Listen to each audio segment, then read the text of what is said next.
کراچی کی مقامی عدالت میں کورنگی روڈ پر ٹریفک حادثے میں زخمی شخص نے ہٹ جانے کا دعویٰ کر دیا۔ عدالت نے 34 برس پرانے حادثے پر سندھ حکومت اور بس ڈرائیور کو مشترکہ طور پر ہٹ جانہ ادا کرنے کا حکم دے دیا ہے۔ مزید جانیں گے ڈان نیوز کے نمائندے شفیع بلوچ سے۔ شفیع بتائیے۔ جی، سینئر سول جج ضلع جنوبی کی عدالت میں کورنگی روڈ پر ٹریفک حادثے میں زخمی شخص کا ہٹ جانے کا کیس جو ہے وہ 34 سال کے بعد اس کا فیصلہ ہوا ہے، اور جو ہے وہ اس پر سندھ حکومت اور بس ڈرائیور کو مشترکہ طور پر 1 کروڑ روپے ہرجانہ جو ہے وہ ادا کرنے کا عدالت نے حکم دے دیا ہے۔ مدعی کشن لال 1992 میں کورنگی روڈ میں تیز رفتار سرکاری بس کی ٹکر سے شدید زخمی ہوئے تھے، اور حادثے کے نتیجے میں مدعی مستقل معذوری کا شکار ہو گئے۔ رپورٹ سے ظاہر ہوتا ہے کہ حادثہ ڈرائیور کی غفلت کے باعث پیش آیا۔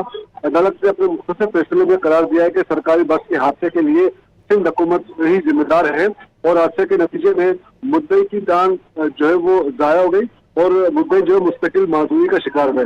اور عدالت نے مزید جو ہے وہ قرار دیا ہے کہ مستقل معذوری کی وجہ سے مدعی کی جو آمدنی اور سماجی زندگی اس سے بری طرح متاثر ہوئی ہے۔ عوامی مقام پر تیز رفتاری اور غلط سمت میں گاڑی چلانا واضح طور پر غفلت اور لاپرواہی کے زمرے میں آتا ہے۔